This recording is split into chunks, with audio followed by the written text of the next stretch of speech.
And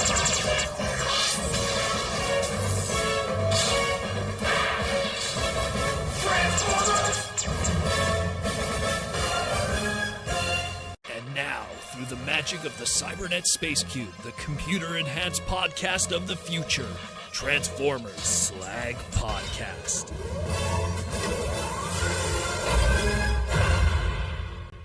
What's up, everybody? How we all doing this Valentine's Day Saturday night? It's a Transformers Slag Podcast in our live stream main event.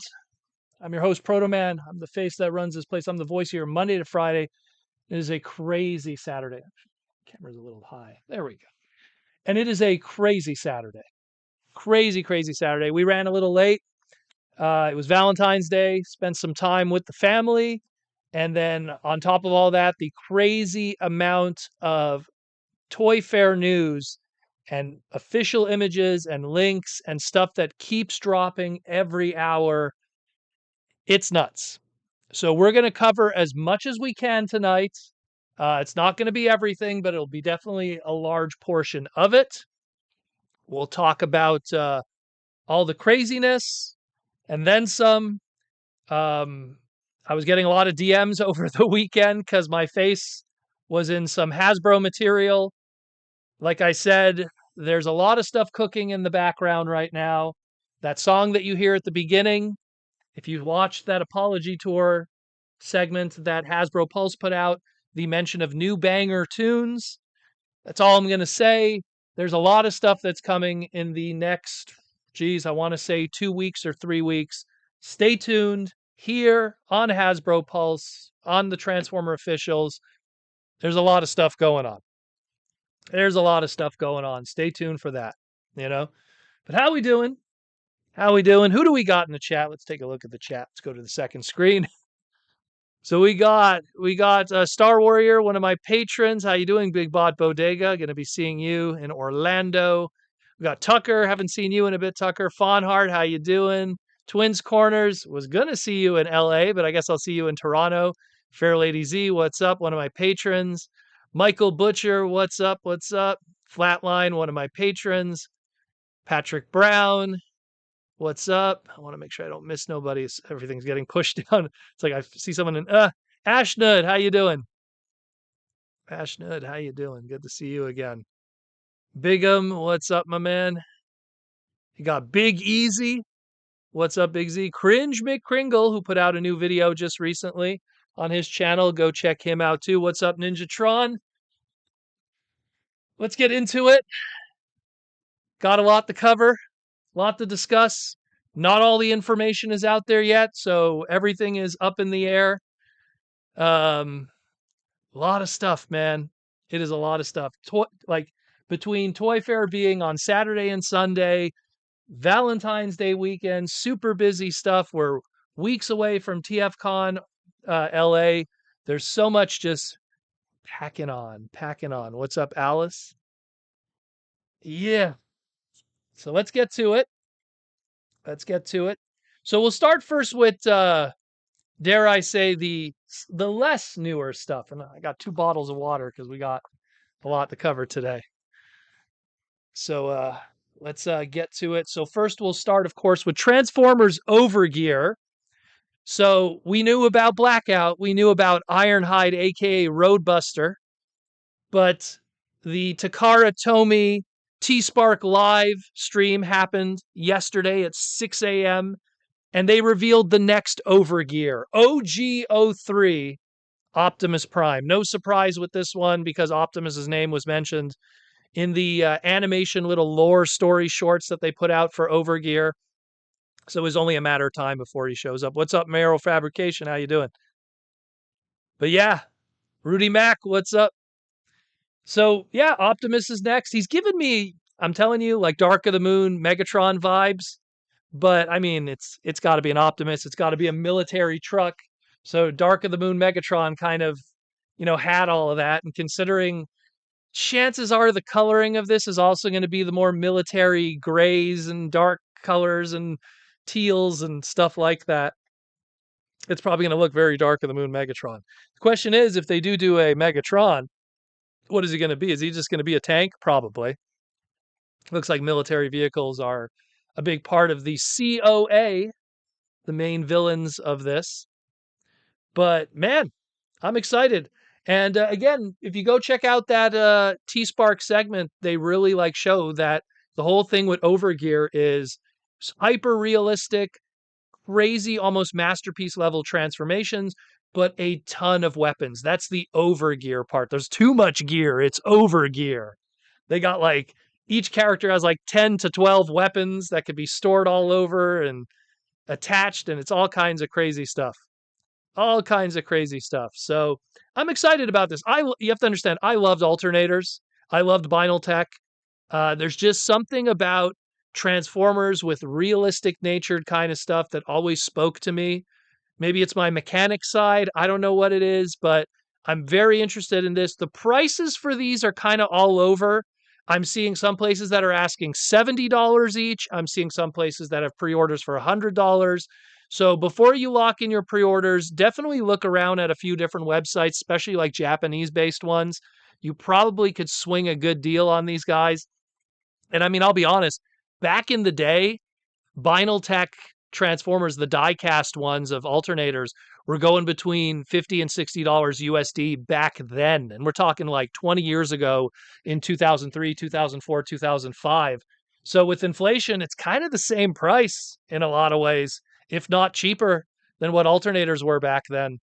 So I mean, I'm down for these. These are fascinating. I definitely Roadbuster for sure. I want to get my hands on him. I'll probably wait for a con to see him in person and pick him up. But if you could get it for $70, can't you see yourself doing any worse? I mean, especially if you're Canadian, $70 plus taxes comes almost to $100, and that's a leader class toy that probably doesn't have the same Takara level of engineering. But yeah, love it, love it, love it. Really good stuff. Then we got this also that was shown from the T-Spark live event. We got our very first look of the MPG-24, MPG Brodocasto, aka Blaster, and he's going to be coming with Steel Jaw. So after finally, going through the motions that is Blaster, getting him in Legacy, getting him reissued, well, actually technically debuted in Kingdom, but reissued in Legacy, and then getting a slight deco touch up with Studio Series 86. Now we're going to be getting a masterpiece, and I'm really curious to see how this turns out. Maybe it's just me. The proportions in this prototype look a little off, but maybe it's just me. Maybe the photos will look better when there's coloring and there's better photography. He looks very bottom heavy with those feet, but maybe they're going for an aesthetic that's very, I don't know, Kenji Inafune from Mega Man. But I dig it. I love Blaster. He was the first Transformer I ever had as a kid, so I kind of have a bias here of interest. But they also promised that they're going to do a twin cast redeco of this. Just the question is, who will be the character included with him? Kind of hoping for like a Rosanna. That'd be kind of cool. Get some Rosanna love. But yeah, this is awesome. Very excited about it. Masterpiece stuff is always great. And the fact that we'll probably get a twin cast, not too long afterwards with some other tape cassette will be cool too. And I don't have the slide for this, but they also showed Soundwaves cassettes, but Soundwaves cassettes are, no surprise, a reissue of the original cassettes we got 15 years ago, just with slight redecos on them, and they kind of mixed up the two packs. They used to be in two different two packs. Now they're like, oh, now the humanoids, the Rumble and Frenzies, they'll be in a two pack together, and they're kind of just like changing up everything just a little bit to make it different. But if you didn't get that Soundwave before and those cassettes, get them, man. Like, if you didn't get it through the original release, the Toys R Us exclusive back in the day when it was released in the West, a lot of opportunities there. Looking forward to it, though. Definitely. So, let's talk New York Toy Fair, shall we? Let's talk New York Toy Fair. The drama, the yelling, the terminally online people chewing at each other's necks over every piece of news, every piece of information. Man, I am telling you, I do not look at social media that much, but the amount of stuff that was just ending up in my feed, even on Facebook, was crazy. And the things that were said. But let's get into it piece by piece, shall we? Shall we? We'll start, of course, with the matrix of leadership. So now we finally got a nice shot of the back of the box and the front of the box. I want to really focus on the back of the box because it does possess all the information that we need to know about this, how big it's going to be in person and everything. Like I speculated, because when I looked at that $125 MSRP in my original segment talking about this, I was like, there has to be a lithium battery in here because you like there's so much transformer product that we have on the shelves that are the more toyetic stuff that have lights and sounds, and they do not command $125. So there had to be something extra, and no surprise, not only is there a lithium battery, not only that it has a charging station, not only does it have a C-port charging cable, not only does it play the touch, which probably then falls into licensing of music with the Scotti brothers and their record label. So there's all these extra layers to that, but it's also huge. This thing is pretty large. I mean, one moment. Let me go get, I talked about it in my old segment. Let me go get this sucker. Let me show you. So this here, this is the Art Asylum Matrix of Leadership. I talked about it in my individual segment. Now, this thing lights up multiple colors. You could do like any color that you want, pretty much. It doesn't open. It's made of like kind of like, I guess, like a coal cast that's used for a lot of statues and stuff and porcelain statues. Very dusty, this one.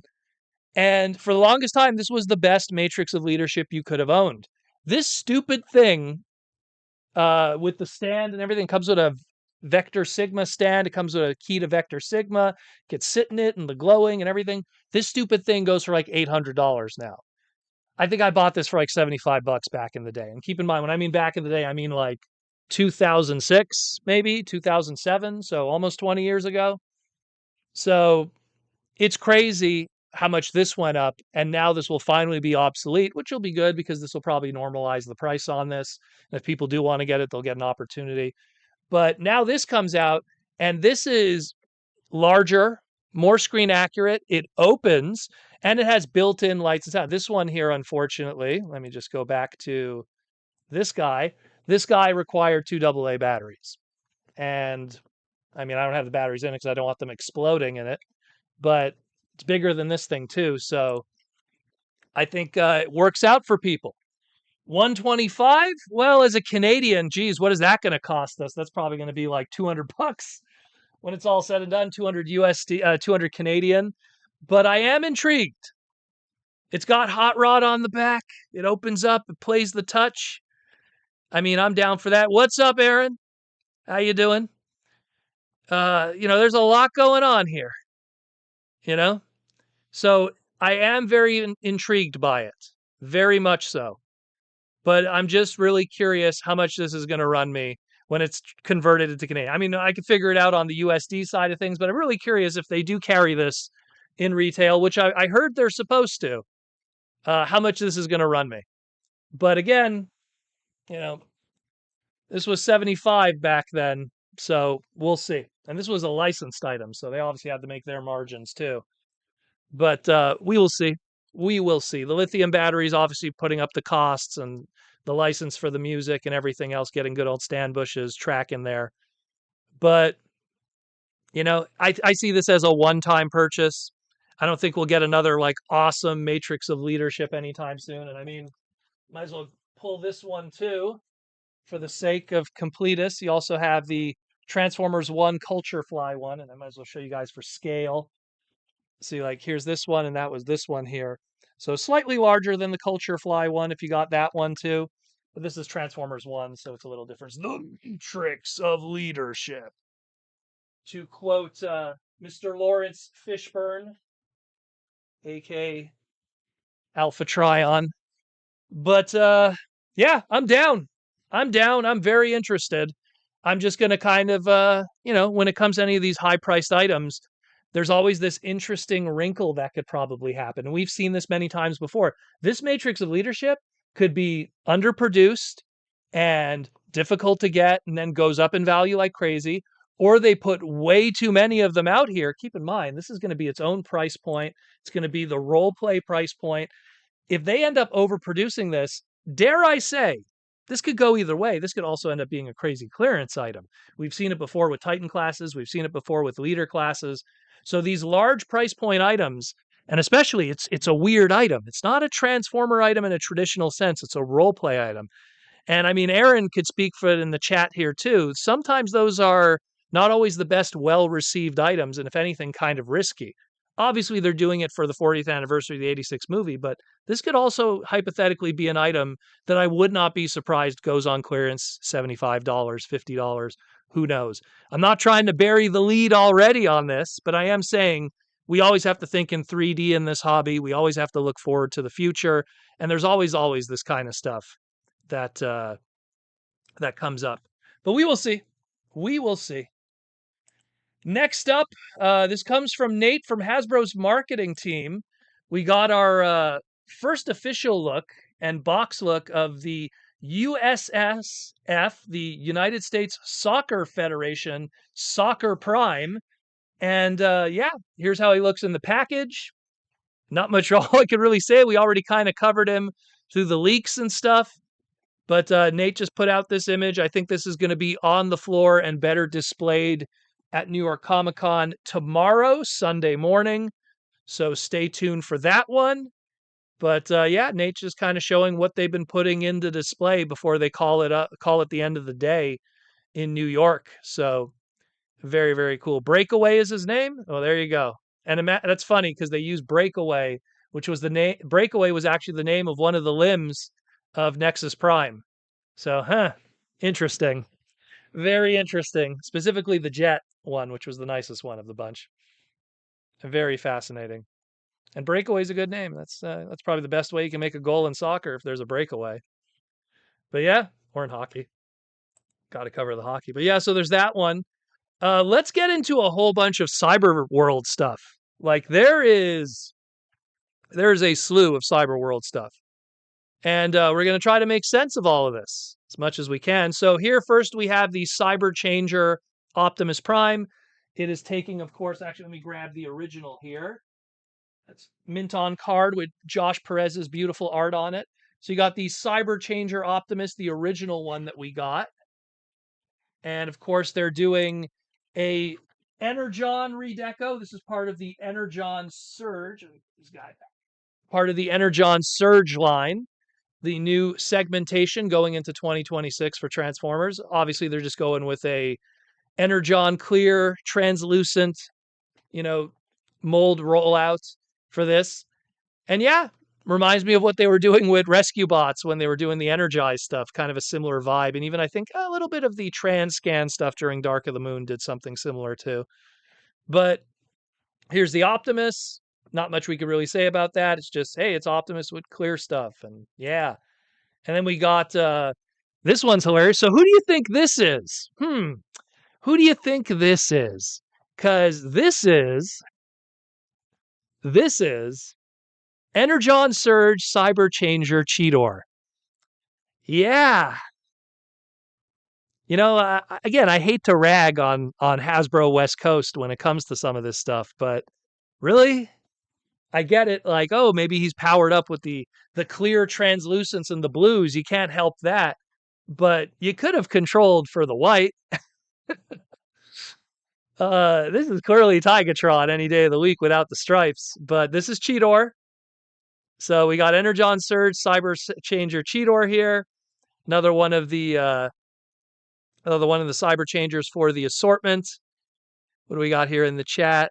Tom Laney, what's up? Roman Schilling, hey Proto, have you bought any of the blockies? We'll get into some blockies in a moment for sure. But yeah, they're calling this Cheetor. According to the listings that we saw online, they say this is Cheetor, which is confusing. I mean, if you didn't want to call it Cheetor, at least call it, Snowstalker. Call it anything but. But yeah. This is a JT Prime 17 was the one who had the listings for Cyber Changers, and there was an Optimus Primal, which we've already talked about and saw. Go check out that segment. And now we got a Cheetor that is like this. Oh well, it is what it is. Then we get to the armored Cyber Changers. So we fall into the armored cyber changers. Once again, another redeco, taking the Optimus armored cyber changer, 50/50 on the translucents, changing the weapon that comes with him. It's not that manta ray looking kind of gun that he had before. So you got that one there. This one's interesting. We got an armor cyber changer Megatron, transforms into some kind of drill tank thingy, which is, what he's been rocking for a bit. I mean, I'm reminded of, let me just grab this guy here, the drill tank, rescue bot. So that's starting to be his vibe. I mean, the rumors, even the Lego Megatron listing that we saw not too long ago, the rumors is this he might even be a drill tank. But this is part of the armor cyber changers, so that'll be that $14.99, $15.99 price point. So there's a Megatron there. It's kind of looking a little Gladiator Megatron, pre-Cybertronian War Megatron there. Maybe that's the vibe they're trying to go for. And the purple is what's going to represent, I guess, the dark Energon that the Decepticons will use, as opposed to the blue that the Autobots will. Just speculation based on what we got going on here. I mean, already the blurb for the story for season 2 is about Bumblebee finding this rarefied, unique Energon that really powers up people, and it makes Bumblebee big. That's kind of like one of the big plot points. Bumblebee's going to be big instead of small. So we'll see. We will see. Very interesting. Don't bug Mr. Ali Lightfoot on Twitter. He's too busy. He was the writer of the show, the head writer. Here's the Yeti Hound. This is the ultimate price point, so this one's going to be a little larger. Same thing, translucents, Energon stuff, weapons. The ultimate price points are obviously larger, but also more simplistic in transformation. I kind of dig. I probably should have zoomed in on his face. So this is Hound, but they're really pulling from different versions of Transformers lore, because this Hound, if you kind of look, he's got like a beard going on. So it's kind of like movie Hound in a lot of ways. You can even see like the stubble there. Let me zoom in a little more for you guys. Really show you that one. Look at that. So he's kind of got like the beard going on, almost a neck beard, if anything, with the shades. Got that little transformation cog in the center there, or spark chamber. So this is the Yeti one. Very interesting. Kind of reminds me a little bit. Aaron worked on it back in the day. The Power Core Combiners, there was a character called Iceberg. Kind of reminded me of that a little bit. I'm not going to go grab him out of the displays down there, but yeah, it kind of reminds me a little bit of it. Just a little bit. I could see the deco being done for that one. Very interesting. Very interesting. So we got that one there. Then we got this one. This is the Sea Exploration Soundwave. Now, for my Bionicle people, this is some Baraki Makuta looking kind of stuff going on here. If anyone knows Bionicle 2006, 2007. Very interesting eel-like, shark-like kind of Soundwave. This is a very unique design. I appreciate that, because they just didn't go with something that we've already seen a million times. Actually, let's unlock this one and zoom in a little bit too. We can appreciate the details. Like, you got his face there with the teeth almost, or it's supposed to represent like a sound wave even. So you got that. You got like almost like the tentacles for arms and stuff, all the details with that. And then you got this absolutely bizarre fusion of vehicle meets eel, or shark or something. Again, anyone who knows Baraki through Bionicle, there's these characters that just have all these mechanical but fish-like elements to them, and I'm getting such a vibe of that. It's kind of crazy, but very interesting. Again, I appreciate when they do stuff different, because that way it's not just, hey, it's another Soundwave that's a truck, or a Soundwave that's a tape cassette, or a Soundwave that's an audio tank. This is stuff that actually, now that I think about it, will probably go in very well with our upcoming Shockwave that's going to be a whale, and all these other like elements like that. I mean, we're getting a lot of sea-based stuff when we think about it, especially the next few that we're going to talk about, that maybe there might be some kind of correlation going on there. We're going to get that Shockwave and then all these accompanying things with it. The Soundwave, we don't have a confirmation on. Let me just make him like a full screen again for you guys. But the Soundwave, we don't have a confirmation on essentially what he's going to cost, but he did fall in the bigger price point assortments. Like if you looked at the assortment numbers, Soundwave falls in the same assortment numbers of that of the ultimate price point. And the ultimate price point's in that $29 range. So I imagine it's probably going to be something like this too. So that's the way I see it. But I mean, it looks cool. It looks different. I want different. I want different. When you have had it all, owned it all, messed with it all, it's nice to have something different. And heck, think about all the tape cassette sound waves we've had in the past 3 years. We have the new Masterpiece coming out. We had the Leader Class and Legacy. We have the Studio Series 86 one that we just got, all within like 3 years. All of that stuff. Tons of tape cassettes. And then when you go on to the Earthspark side of things, we had a Stealth Bomber Soundwave, even though that one's kind of impossible to find. And then like through Cyberverse, we had all kinds of truck sound waves and van sound waves. So nice to see something different. Nice to see something that's a step in a different direction that isn't the same old, same old. And it's good when you do stuff like that because it appeals to fans that are new to Transformers because, hey, it's something interesting. It appeals to longtime fans because they're able to buy something that isn't the same thing over and over where they would just pass. So all I hope is in fiction, he's interesting. That's all I could really hope for at this time. But yeah, that one here. Let me just close this one. And then let's get into, we got so many of them here. My goodness. Let me just close this. So next we got here's another one that's a departure. We got Shockwave. So this one is confirmed to be the ultimate class price point. Some kind of, help me out here, my paleontologist, some kind of dino that has that spike on the back, but the gator face. I don't know.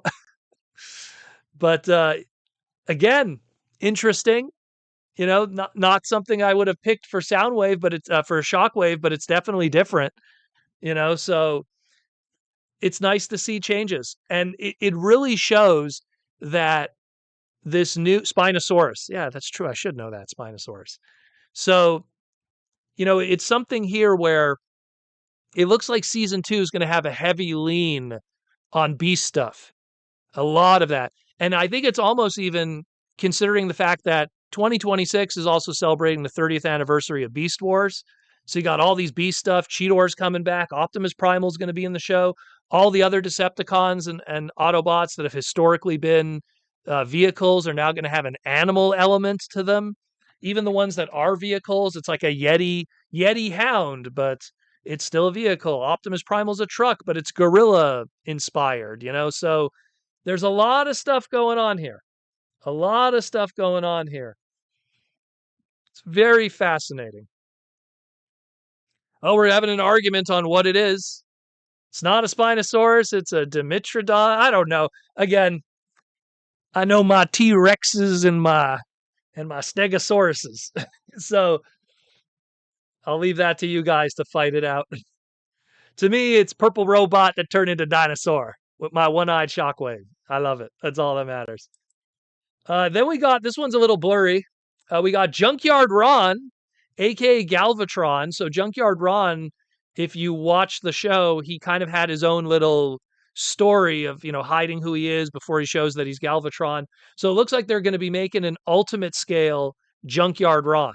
We don't know the story with it, like what the gimmick's going to be or something, but hey, I guess they feel that they could justify doing this character. Even though he technically already got a toy, just this like hidden iteration of him with his cowboy hat. And I guess maybe he'll have his little tarp and everything too. Who knows? But, we will see. We will see. They're saying that it's Scourge. Well, that's confusing because it looks like Junkyard Ron. Unless Scourge is also a cowboy hiding in the desert with Galvatron, which would make sense. I don't know. And then, of course, this was in front of Junkyard Ron, so maybe that's part of it. or maybe that's his transformation, but we also got this pirate ship. So, which has, it's funny because if you look at the front here, it almost has a shockwave looking kind of eye on the front of the pirate ship there with the sword. But hey, maybe it is Junkyard Ron. Maybe it is Scourge. Who knows? These are all blurry images that people were taking before they were kicked out of the room. We got a super chat from Alden Tolbert for $2. It's a Dimitrodon. Happy Valentine's Day. Happy Valentine's Day to you too, and your dinosaur-loving nature. But yeah, again, these are stuff that I literally had to cobble together in half an hour, and why the live stream was behind. But yeah, there was a Scourge listing, so you're probably right. I thought it was Junkyard Ron just by the hat and blurriness and far away and all of that. But hey, pirate ship transformer. The last time we saw anything that was pirate ship transforming was what's his name from let me go grab his box. I have it nearby. From good old Web Divers. There we go. Anyone who knows that deep cut of a series. Had his box nearby because I was sorting some of the figures in the Web Diver display. But yeah, so that's cool. Knock that off the list. Pirate ship transformer complete. After we had so many pirate-based transformer, just no pirate ship. You know? Very, very cool. Dig that one. And then this also dropped. We have our very first look of the redeco of Twin Mill. And man, is this is 100% throwing back to Kiss Play Rodimus. So you had Rodimus as he was released on Alternators, which was an SDCC exclusive, which was very G1 in deco with the flame on the hood. And then you had the Kiss Play Rodimus that used a deco that was very similar to the Dodge Viper GTS, but obviously in red with that kind of deco on the front, but with the flames and the yellow coloring. I mean, this is hot rod adjacent if there ever was one. If there ever was, I have a collection of what I call knot rods. There's a lot of hot rods and there's a lot of knot rods, like the Excellions and the what was the other one? There was one in Master Force. It was a Hot Road. Yeah, there was that one. There's a few of them. So now Twin Mill is going to be joining the knot rods. And I'm very interested in picking this one up just based on that alone. So very, very cool. Very awesome. We're going to get more of that one too. That was another one that they were putting out on display right when they were kicking people out. So we'll probably even see his case assortment buddy maybe even included in that display tomorrow. So we'll see what's happening with that. And then, of course, also this one here, this is from the Monogram booth. So you have some also 86 movie 40th anniversary celebration. Monogram lists this as Cyberworld. These aren't Cyberworld characters. Do not worry about that. This is obviously 86 movie love. They just clearly didn't get the correct marketing material to put on the packaging. So these are the Monogram figural keychains. These go all the way back. They started doing them during Rise of the Beast. They even did some Generation 1 flavored ones. So now you got these ones here. I like the Bumblebee leaning sideways. Of course, the Hot Rod and the Matrix are going to be the must-gets for me. But yeah, fascinating that they put Cyberworld on there. Once again, you got to guide. You got to guide your licensors sometimes. This was a gig that I did for so long, which was creative consultant for licensors, just to make sure this stuff wasn't a mess. So whoever's creative consultant right now at Hasbro, better step it up, my friend. Putting Cyberworld on G1 86 movie stuff. But yeah, it is what it is. And then, man, the drama that this one had. Let's talk about the Blue Bolts homage. I mean, we're literally like 3 decos away from it being Blue Bolts, the Sakamoto Created Legends manga exclusive character. But let's talk about Star Eagle celebrating the 250th anniversary of the United States and the vitriol that existed from social media I gotta tell you, it's crazy. So here's a nice shot of everything, different angles. I dig it. I dig it a lot. Heck, that makes this a fembot if it's the Air Razor mold, because Blue Bolts was female, the Air Razor mold is female. So this is female. And the vitriol, the hate that came from this, I wonder sometimes. I really do. There was so many people that were offended by the mere existence of this. And it's like, as a Canadian, I just want to remind people, this is who I am. Okay? This is who I am. As a Canadian, I love America. I think America is awesome. I've been all over this planet. I've been to Europe. I've been to Asia. I've been to America. And I've been all over Canada. And I've been all over America. I love America. And there is people that the mere sight of this makes them spaz out. And I'm going to use the word spaz because I don't care. It makes them spaz out to no end. They lost sleep over this. And it's crazy. How could you hate your country so much? A country that, in all honesty, most of these individuals that are angry about this, if they lived in any other country, it'd be a rough time for them. Let's put it that way. I'm a Canadian and I love this thing. I think this thing is cool as hell. And you know what's amazing? Japan puts out a Japanese flavored Optimus Prime and no one bats an ear. You know, oh, here's a Starscream that's a Tengu and an Optimus that's the old ox carriage, Japanese style, like it's Japan as F. All it's missing is the old Yamato flag of, Imperial Japan, and you're right there. But this comes out and people lose their minds. And I saw a comment that said these individuals are terminally online. And I think that almost sums them up quite well. So next time you see someone who has a problem with this, that's offended by this, ignore them. They are not well, is probably the best way to put it. And this is coming from a Canadian who's standing up for your flag, okay? So it's bizarre the amount of self-hatred these individuals possess. But I've said this before and I've said it again. A lot of times when you have people that possess that much hate, it's inward more than outward. Big old messed up individuals coming from a Canadian. Oh, Canada, our home and native land. And I think this thing is awesome. So whatever, but I think it's cool. I actually like this. I kind of want to get this now, and I'm going to have it hanging out with Puxley, the hockey puck transformer from BotBots. I even posted it already on my Twitter. They're going to hang out together. Puxley's going to be her best friend, and this is a female character. So let me ask you something, those people that hate her. Do you hate women? Do you hate women? Because I see your bios. I think you guys defend women, but you hate this female transformer, evidently. Oops, almost went to that slide. So I don't know. There's a lot of interesting individuals in this world. There really is. There really is.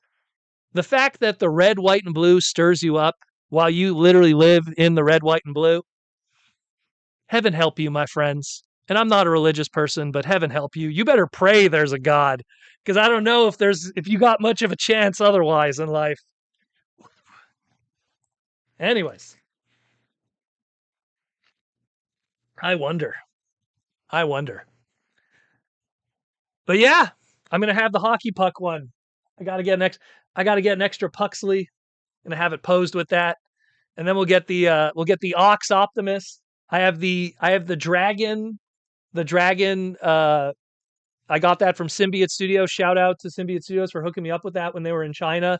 I got the Year of the Dragon exclusive dragon redeco, so that could represent China. I need some more representatives. Who do we got? I guess South America will be Wheeljack from Rise of the Beasts. I don't know. But who's going to represent every country? Who's my French Transformer? Who's France? Who's Portugal? Who's Spain? Who's the UK? But we're going to create a Captain Planet team going on here. And this will be our female Captain America of Star Eagle. We got a super chat from Princeton Phalanx. Hasbro needs to do this mold in other country colors. Easy cash grab. Well, I mean, personally, this works because it's an eagle, represents America. I mean, if you did Canada, I've said this before. You got to get that goalie looking Human Alliance Dark of the Moon thing that they got. I think, what was that one called? I forgot his name already. It's on the tip of my tongue. I'm staring at him right now. They got to do it in Montreal Canadiens colors.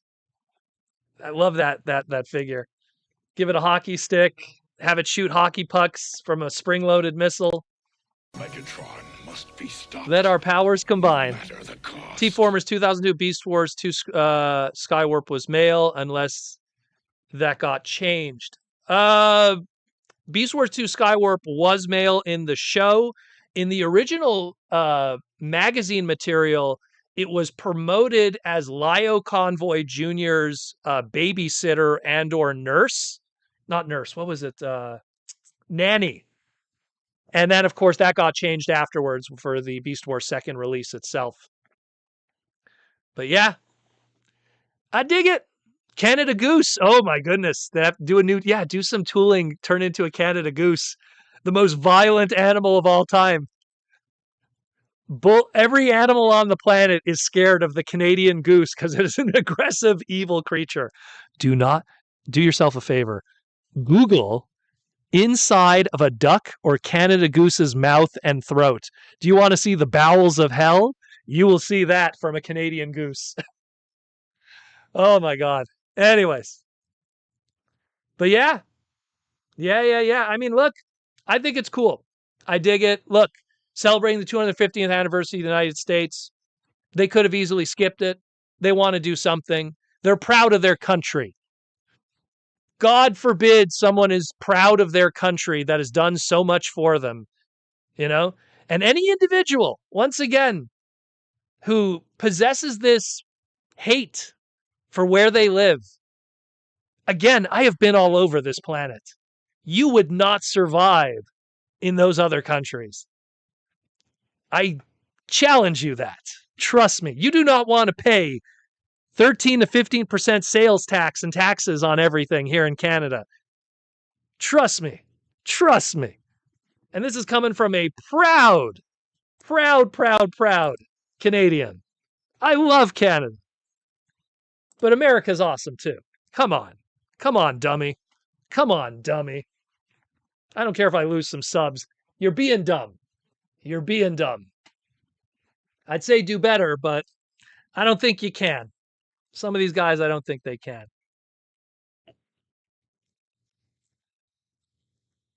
But yeah.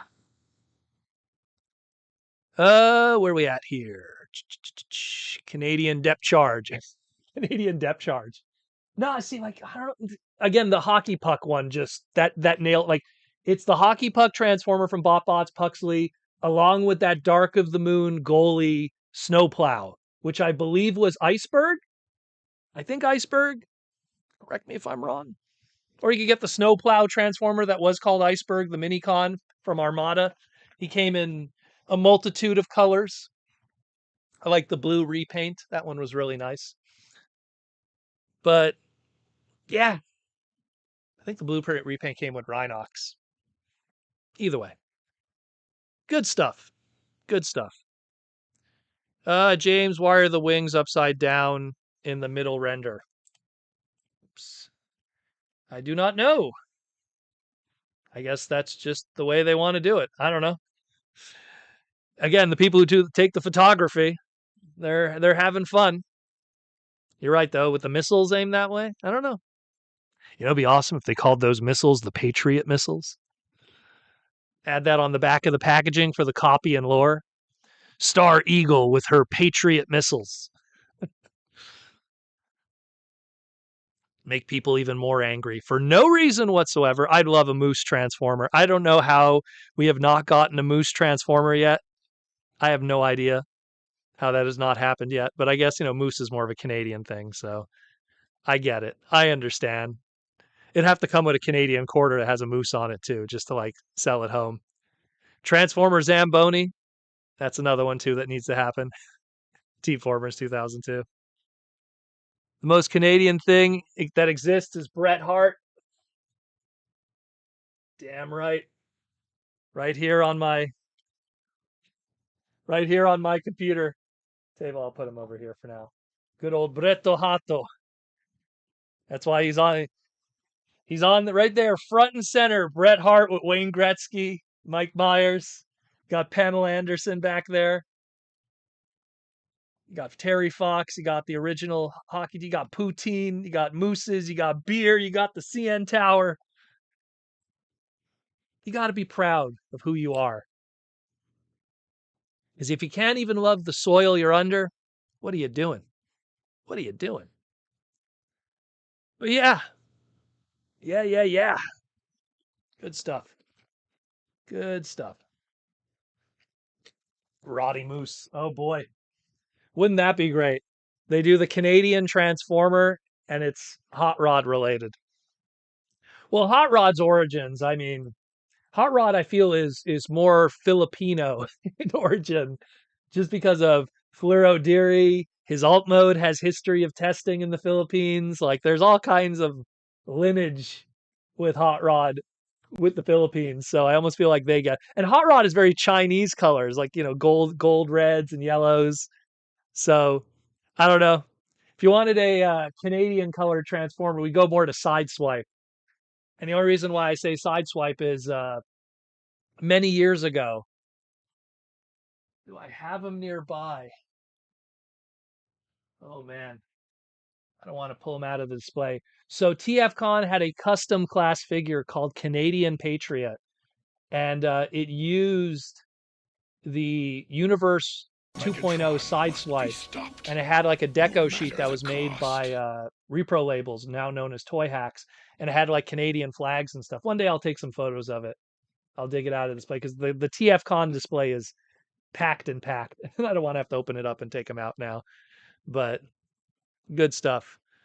Mr. Galactic Gamer, it's Hot Rod, could be the French representative. Well, the funny thing is Hot Rod in the Michael Bay movies was actually French. I remember when I left was it the last night? When I left the last night, I remember getting a message from one of the former female staff members at TFCon, and she's like, "Was Hot Rod French because of you?" And I'm like, "No, wasn't even the same French. It was French." Hot Rod with a Filipino accent. Oh boy, he's gonna lose his P's and F's. Filipino accent. Gonna open the matrix of leadership. I'm doing a I have a lot of Filipino friends, but I can only do the I don't want to use some. All they taught me was swear words. I don't want to get flagged for that. Give me a rat trap mold into a beaver. Oh man, that'd be good. Rat trap beaver. Man, has those little demolition charges that are used to blow up the dams.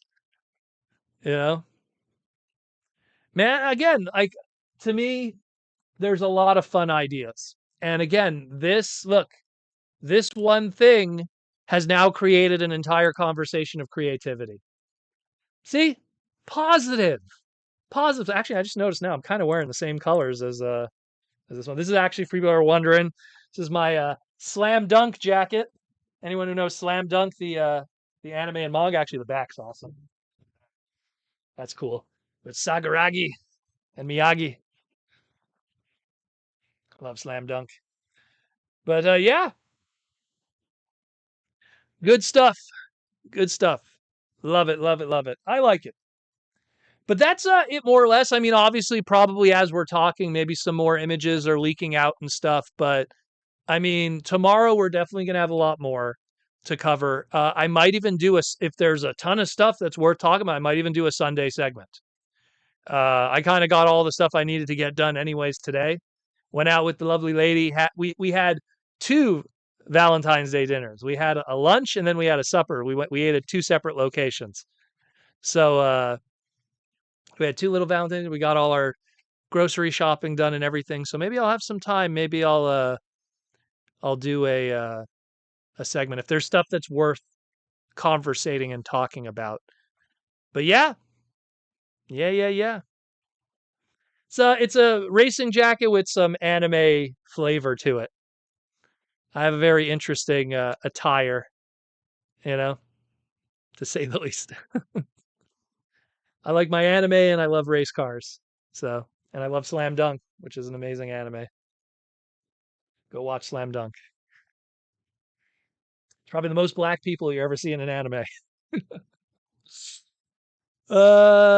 James, was the apology tour the whole thing, that the countdown thing? I can't talk about most of that stuff. Unfortunately, I signed an NDA many months ago. I can't talk about it. I even asked them, I was like, hey, could I release the cut of my clip? And they said, not yet, because we might use it and stuff. So you might see this face a little more in future Hasbro Pulse stuff. So stay tuned for that. You know, stay tuned for that. There's a lot of things planned. Let's put it this way. Like the apology tour was kind of like a tongue-in-cheek joke commercial, but it is tied to a lot of things that are going to be happening. The best way to probably explain it is ignore the commercial. Here's what's really happening. There's going to be a lot of celebrating of stuff of the 86 movie. The apology tour is just them like putting a commercial to it. But it's like saying like, we're sorry that Beast Wars isn't on the air anymore. Here's a bunch of Beast Wars stuff. So it's kind of that. It's having fun. It's the marketing team having fun and getting creators in the fandom and people that are big names in the fandom to kind of be involved too on a creative form. If you look at my little clip, you could see that Proto Man's not exactly concerned and or apologizing about the death of Optimus. If you look behind me in the background of that clip, let's put it that way, you could figure it out. So that stuff will be more clear later. So check that out for sure. But yeah, man, like there's still more news. There's a lot of other stuff. There was model kits from Blockies. Blockies put out a bunch of stuff, which again, when I came back, like I was like, I don't have time to like do everything. Like I got to just put together what I can and just talk about what I can. I mean, they have the new Blockies Wheels line. So like Springer and some of the other characters are going to be part of the Wheels line, which is pretty fun too. If you like your 1x64 scale, vehicle stuff, those are cool. Very Matchbox scale. But yeah, I mean, it's awesome. It's awesome. Look, to me, when Hasbro does stuff that I don't like, I'll always point it out. You know me. I'll point out like, oh, they could have done better with marketing with that or this and that. I always have my own opinions on all that stuff. Anyone who's been watching the live streams knows that like a while back, I used to chew out some of the old team a little bit just for some of the stuff that was being done. But it's just, hack job with the $2 super chat, a beaver moose fusor for not my neighbors up north. So a beaver moose fusor. So it have the tail of a beaver, the teeth of a beaver, but it has to have the rack of a moose, and it's got to be jacked like a moose because people don't realize like a moose in real life, that thing is like slightly smaller than an elephant. I can't stress, I've seen a moose only once in real life. That thing was a truck if it was one. I'm telling you. Those things are huge when you see them in real life. It is insane. Insane. There's like something going on with those things. But yeah, man, you have the beaver teeth, you have the tail. The tail could come off and make like a gun. The rack of horns could come off, and antlers could make like two like swords or something. Absolute madness. Fusors. But when I think about it, like, Fusors, it was funny how we got them for a little bit during Beast Wars, and then they kind of abandoned them. And it's kind of a shame because, like, Fusors were an interesting creative idea, but like after they did Transmetal 2s and then going into Beast Machines, they just never went back to that idea of putting two things together, which is a shame because it's fun. Again, it's something different. Something that, again, maybe we'll see in Cyberworld. Who knows? It seems like that's the best place to put it. Look, if you think about it, like Truck Optimus with the monkey, that's kind of a Fusor. It's a gorilla truck robot Fusor, I guess. Maybe. I don't know. Kind of like that.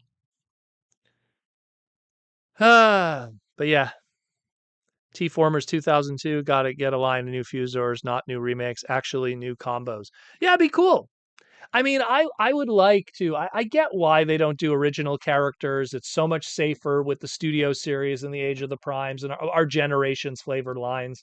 It's so much easier just to play it safe. And the only time we ever really do get new characters is, oh, hey, here's a tooling that's clearly going to be, a main character, a named character, but we'll give it a unique name for now, and then we'll call it like Jalopy, or like when we had the Trash Master, the Junkion centerpiece.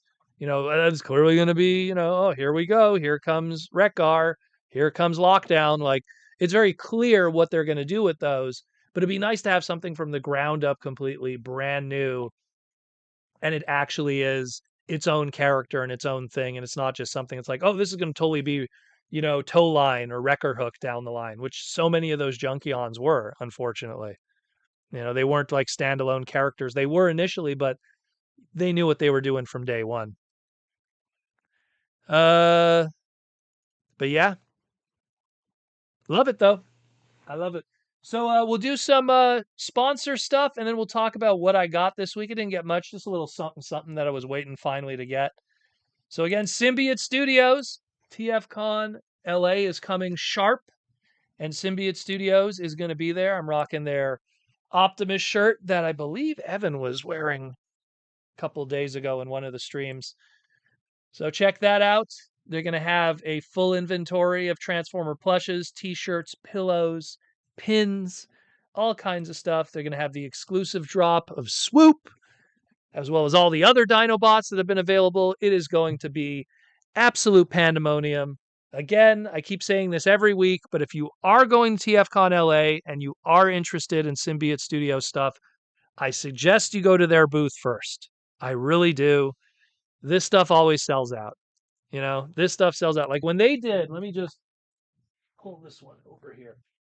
When they did, this was the San Diego Comic-Con exclusive G2 Snarl. When they did this thing, I was like, okay, this will sell. But, they'll have the G2 Snarl, and they had the G1 Snarl was also on the table. Both were available. So you had this one with the G2 logo with the dark face and the different deco a little bit. The differences are very nominal. Obviously, it should have been the maroons, but they had both of those.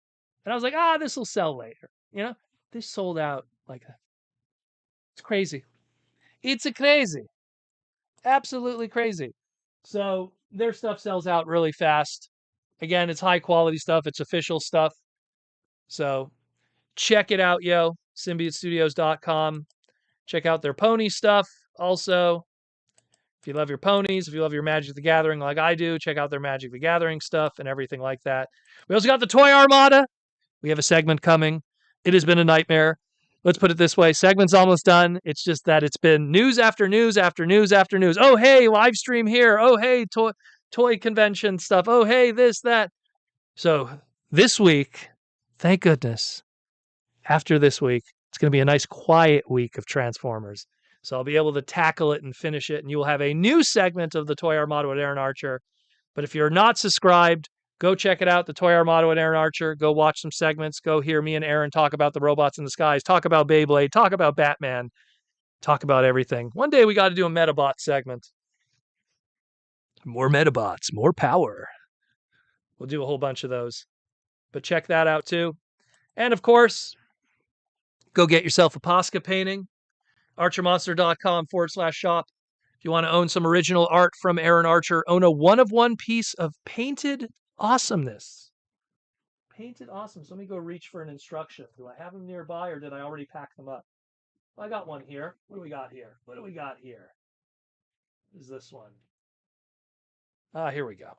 So what Aaron does is he takes these original 20 to 25 to sometimes 30 years old instructions and he unravels them like so. This is a Metroplex. And then he paints that character. And that makes for a large painting. One of one. Own it, yo.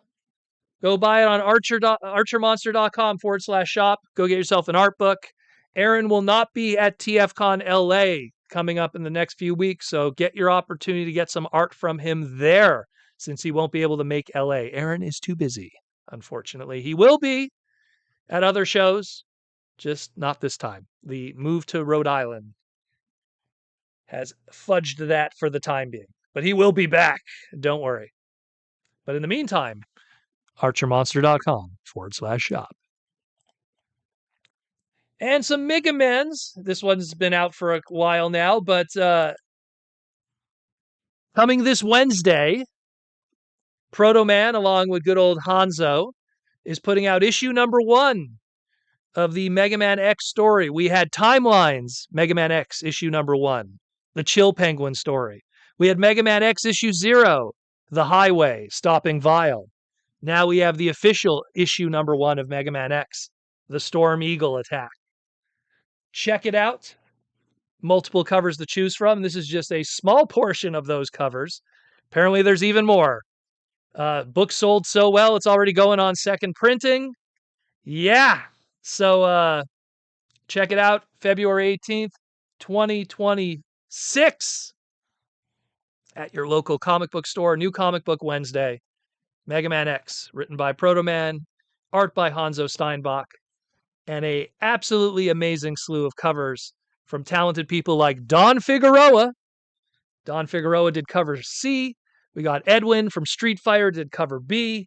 We got Atomic Marshmallow that did the waifu cover. We have Chamba, who also worked on Street Fighter, did that homage cover. We even got some other super talented people that did some of the other covers. Don't want to say who just yet, because that's going to be the second printing stuff. But stay tuned for that. Good stuff. And check it out this Wednesday at your local comic shop. And of course, Free Comic Book Day in May. But we'll talk about that more when it gets closer. Proto Man got to write Proto Man. That's it more or less for the news and the sponsors. People have seen my wall covered in Aaron Posca paintings. Yeah, man, you got a lot of them. I have 2. And they're both hot rod related. I technically have 3 because I have he did like a trading card Posca for me also. But I have 2. I have 2 hot rods. I have a third hot rod in the card. They're very cool. They're very, very cool. So what did I get this week? Not Transformer related. This was something I pre-ordered and I had to wait a bit and then it finally showed up. I kind of got it late compared to everyone else. Wave 3 of the Mega Man Jada stuff. So you got helmetless Mega Man with a Met. So this is pretty much Mega Man at the top of the tower. Intro of Mega Man 2. You got a deluxe Woodman. This is awesome because Woodman had only one other figure and it was a retro Roto and it was terrible. So this is the first true good Woodman figure. And then for the first time ever, it's amazing. Mega Man 2 is the most popular Mega Man game of all time.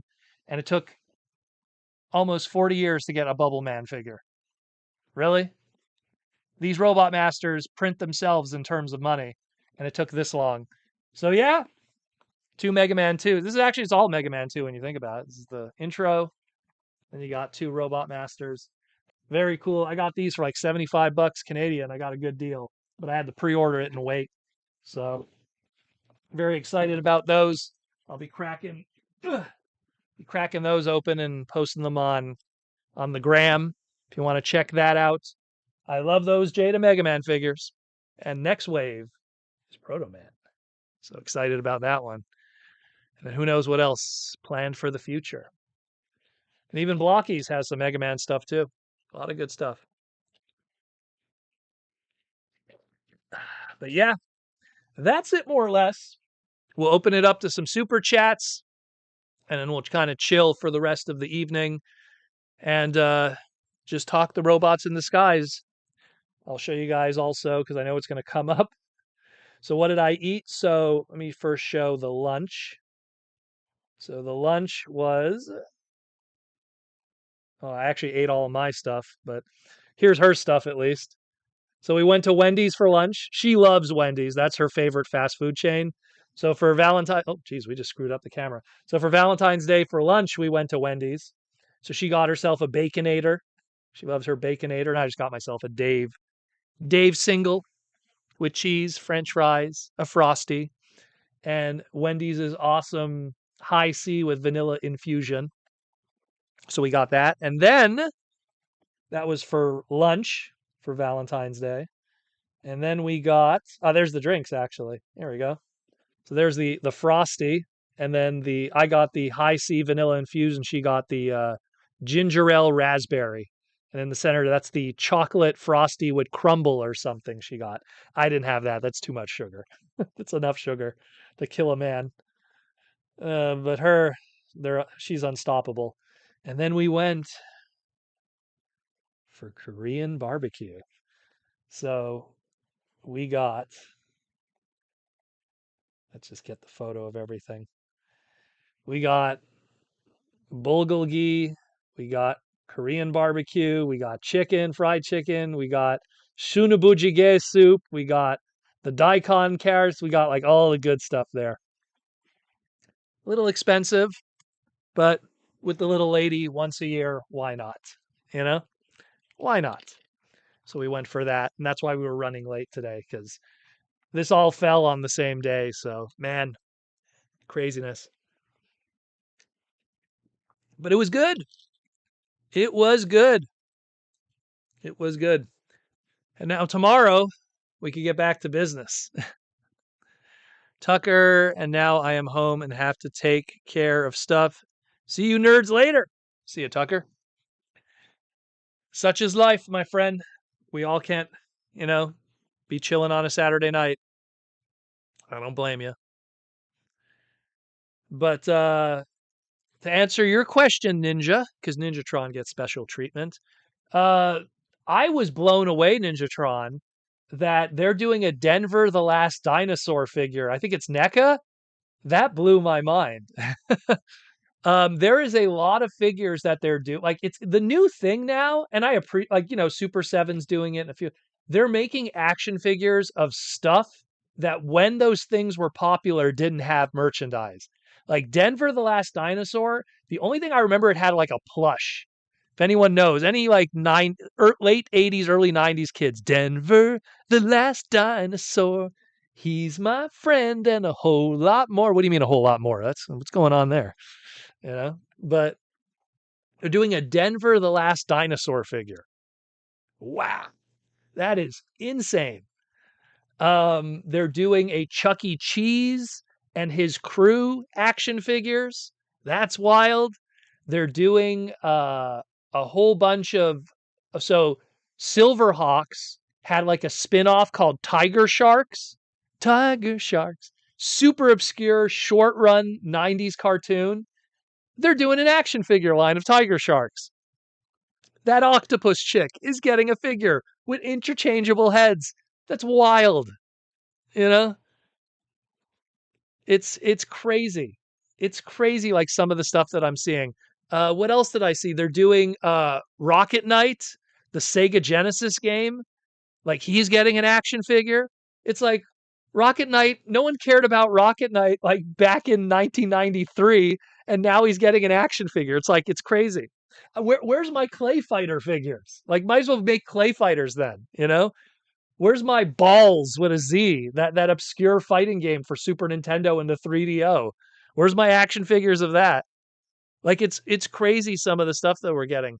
The TMNT GI Joe stuff, that stuff is fascinating.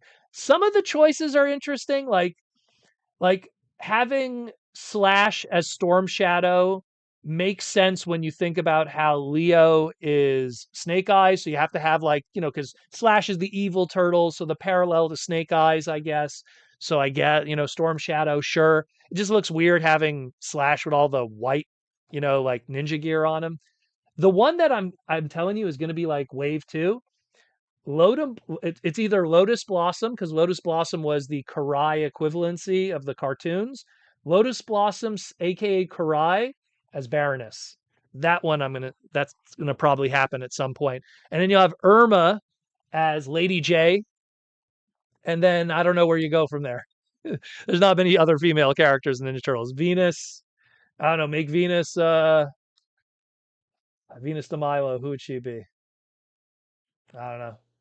Bombshell? Jinx? I don't know.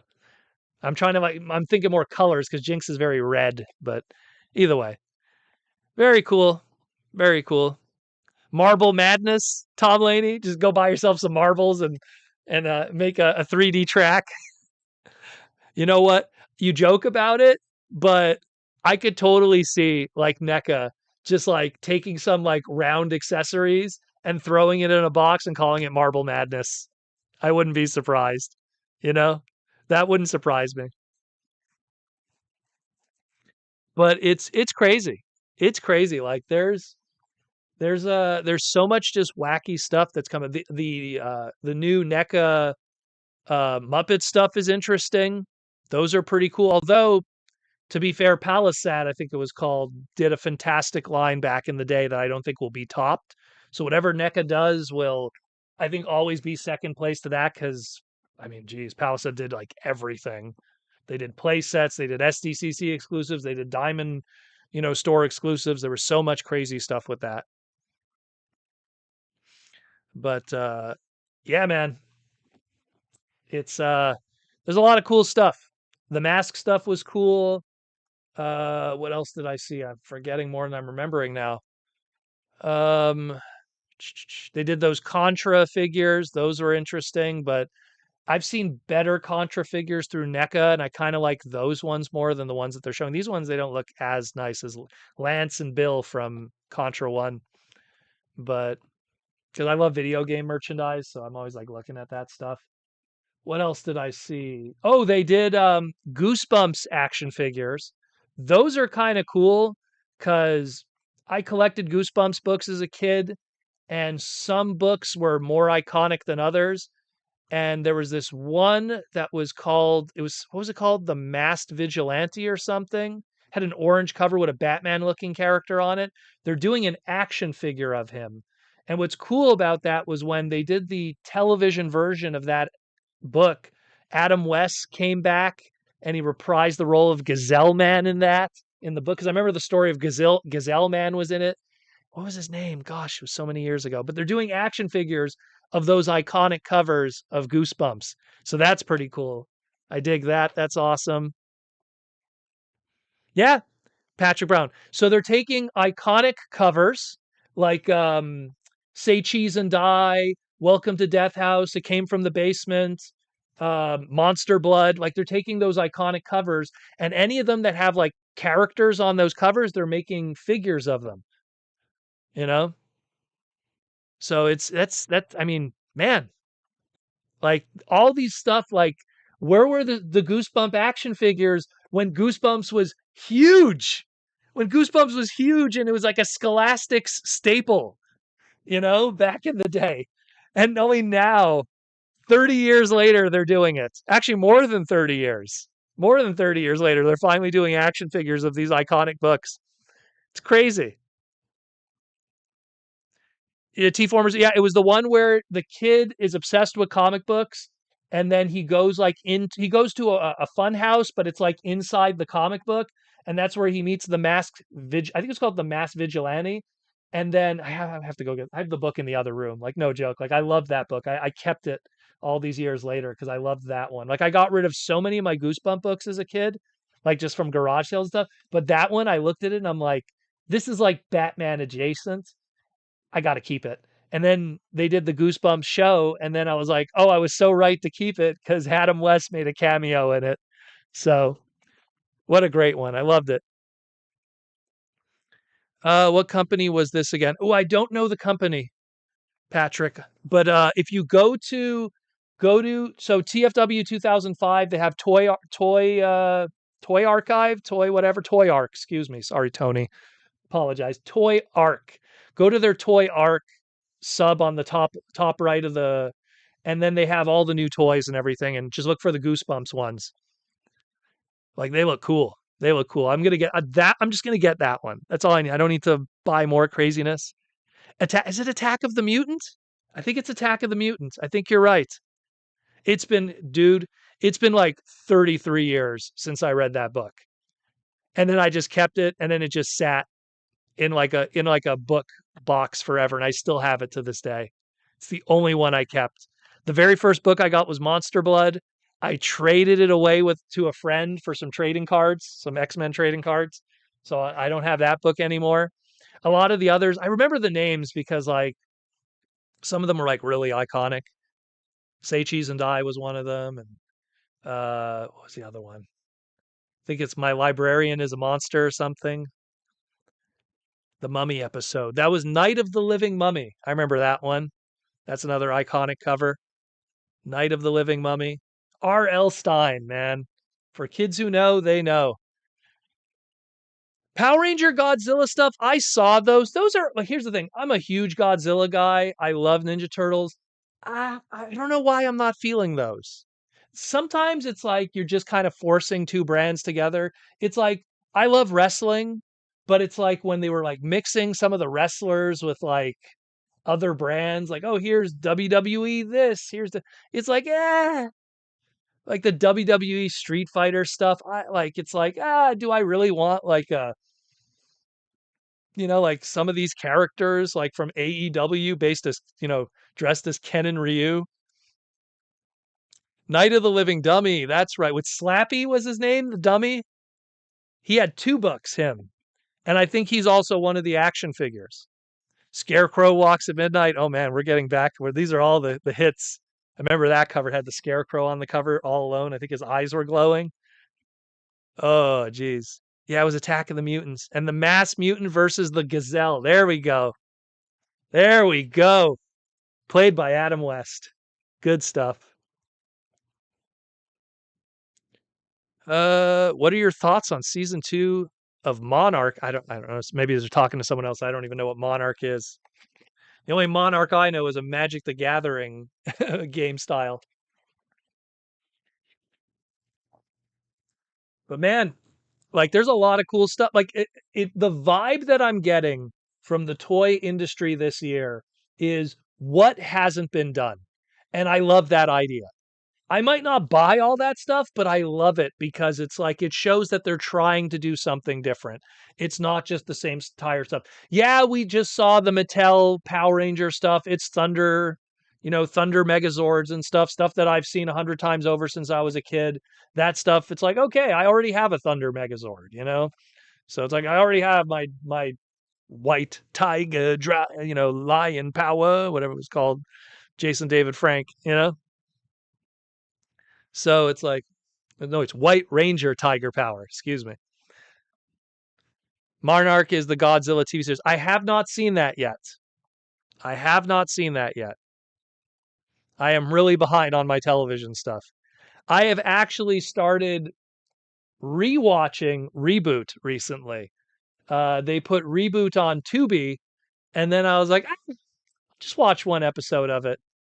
And then I kind of like went down the rabbit hole. The only reason was because I really like Charles Schultz's Peanuts, and the Peanuts movie that came out in 2016 is now on Tubi. I love that movie.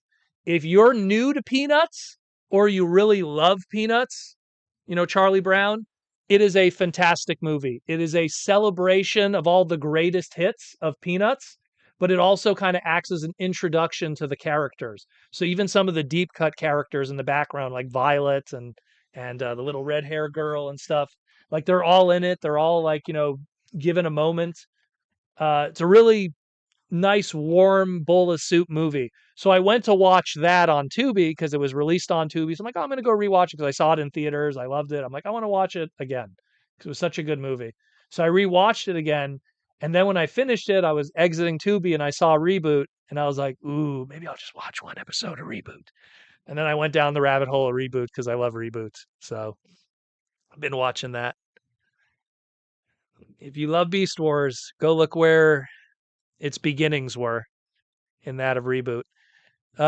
T-Formers 2002, 1 year, and we had a teacher where we had a slow day at school, no work, just watched the Goosebumps episode. Oh, that's cool.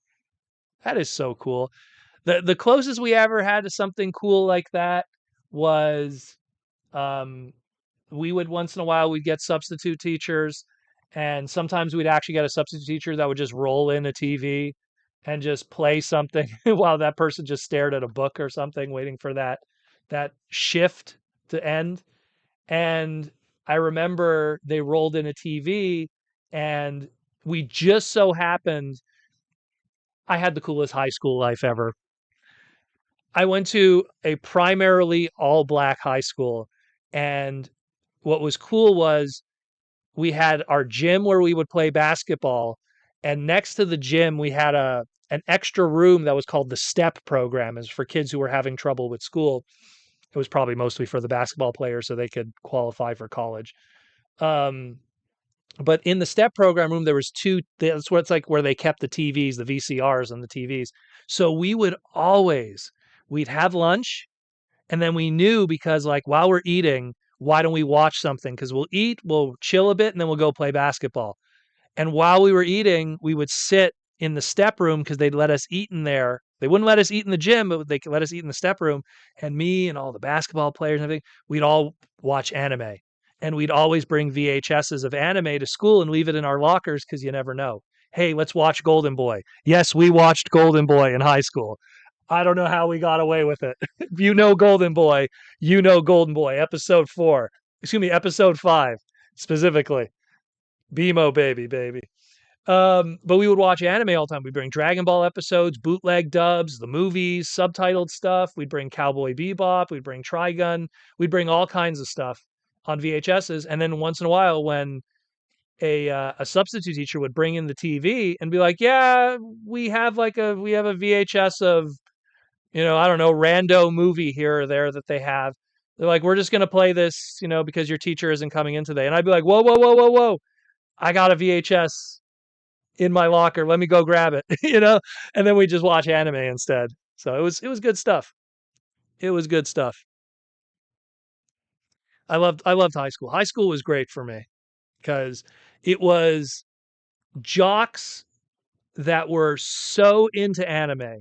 Because if you know black culture, like black culture adopted Dragon Ball long before like the rest of the Western world. And that's why black culture just loves Dragon Ball to death. There's just a connection there for them. And Dragon Ball was so huge in my high school. And it was like a gateway to everything else because they loved Dragon Ball so much that they were willing to check out this Cowboy Bebop and all these other anime. And because anime also was, more risque, it had nudity, it had more violence, that also spoke more to the black community and loved like that kind of stuff because they watched their blaxploitation films and have that kind of stuff too in it. It just spoke to us as a whole bunch of hormone pumped teenagers. It was so fun. It was so fun. And I'd do it all again because I loved it. I loved it. But, you know, Goosebumps, man, that was grade school for me, this is going to date me.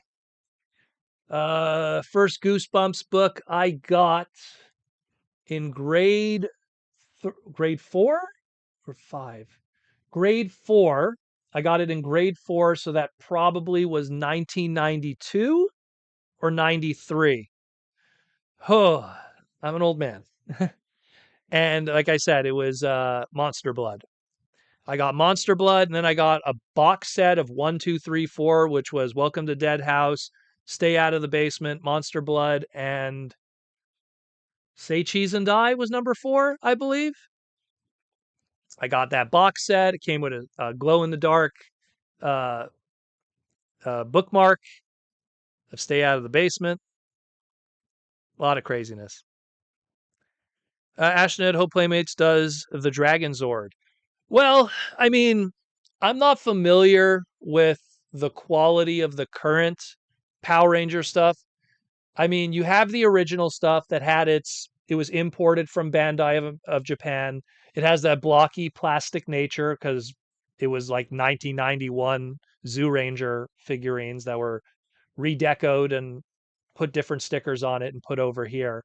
And then when they did the Legacy Collection stuff with the die cast and the heavy metal, I mean, that peaked. To me, it's like after I got the Legacy Collection, Dragon Zord, the Titanus, the Megazord. I even got the 2 different Legacy Morphers. After I got that stuff, it's like there's no other, like outside of maybe the Soul of Chogokin stuff that they did of Zoo Ranger, which is Mighty Morphin. All of that stuff, it's like it's as good as it's gonna get. Like what is Playmates or Mattel gonna put out that's gonna be better than that? It's very hard to believe that. It's about as good as it's going to get, unless we were looking for something like super crazy articulation. But the thing about super crazy articulation is when you think about screen accuracy and how Megazord moved because of the limitations of the robot suit that the suit wearer was wearing. I mean, being blocky and having no articulation is true to form, it's true to the original material. So to have like a super articulated Megazord is almost, counteractive. Disciple of Magnus with the $5 super chat. I got exposed to anime when I went to Columbia as a kid. I used to love Rama One Half to mature for adult American kids.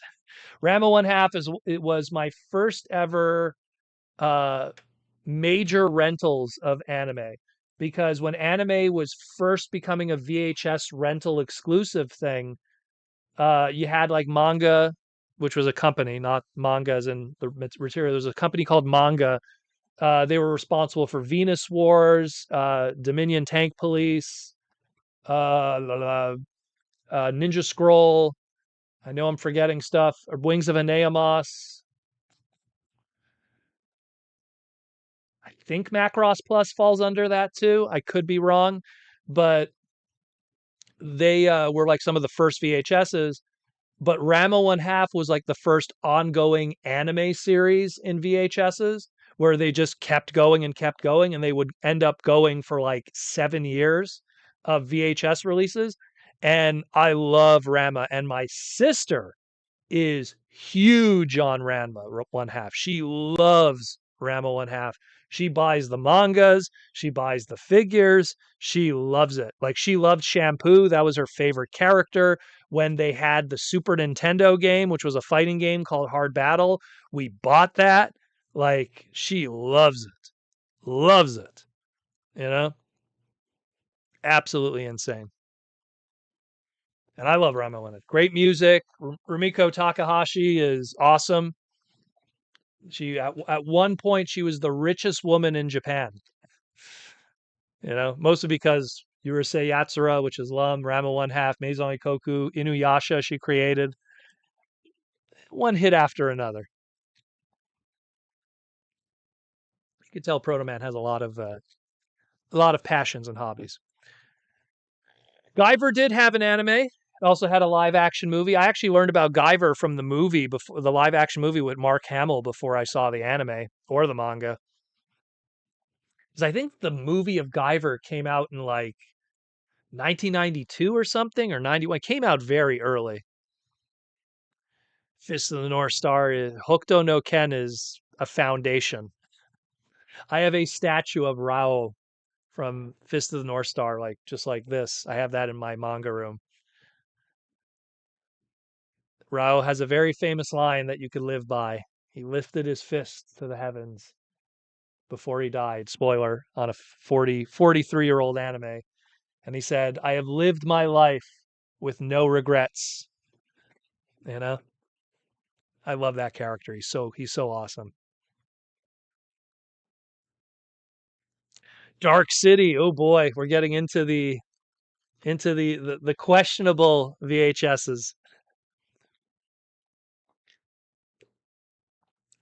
But man, there was a lot. I remember renting 8-Man After. That was like the very first stuff. 8-Man After I rented. What else did I rent that was really good? I know Tank Police was one of them too. But then afterwards, I mean, I was renting everything. my first taste of, like, I didn't get to enjoy Robotech on television, but I definitely got to enjoy Macross on VHS. So, and then I'd go back and watch Robotech and appreciate it for what it is. But man, oh man, like there's so much good manga. Right now, if you're curious what anime I'm watching, it's the new Ronin Warrior Samurai Troopers, not remake, like pseudo sequel reboot. Excuse me. Watching that right now. That is off the hook. You got to watch that. Project Echo, another fantastic, another staple.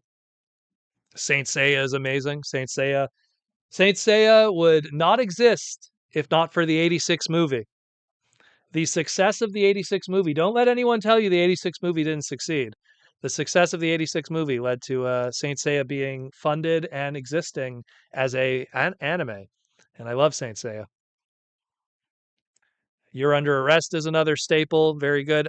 Live action You're Under Arrest wasn't that great. I remember watching the live action version. I was like, oh, I thought it was going to be awesome. It was kind of eh. They've made it low budget.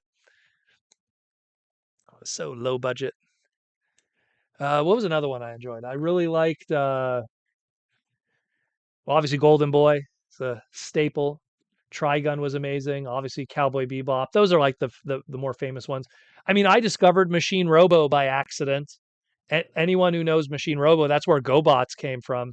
I was standing in my anime store, watching a guy play Samurai Showdown on the SNK Neo Geo arcade machines, and in the corner of my eye, I saw Machine Robo's 2 VHSs for rent, and I looked at it from far, and I went, "Is that Fightor?" And then I picked up the box, and I'm like, "Is that Screwhead? What the hell is this?" And then I learned what Machine Robo was. The year was 1997, and I learned what Machine Robo was. So that's why there's MRs on my GoBots. Even Proto Man has to learn something, even if it was almost 30 years ago. Record of the Lotus Wars, that's a really good one. That's a really, really good one. That's the closest we ever got to a Legend of Zelda anime. Record of the Lotus Wars. That's a great one. Go check that one out. That's a really good one. Vision of Escaflowne. I'm saying the full names. People are just putting Vision of Escaflowne, amazing music. It's mecha for women. Like if you want women to watch a mecha anime, Vision of Escaflowne. That or Magical Knights Ray Earth by Clamp. That's another one too. Has mecha, but it also works for the shoujo element of anime connoisseurs. Man, a lot of good ones.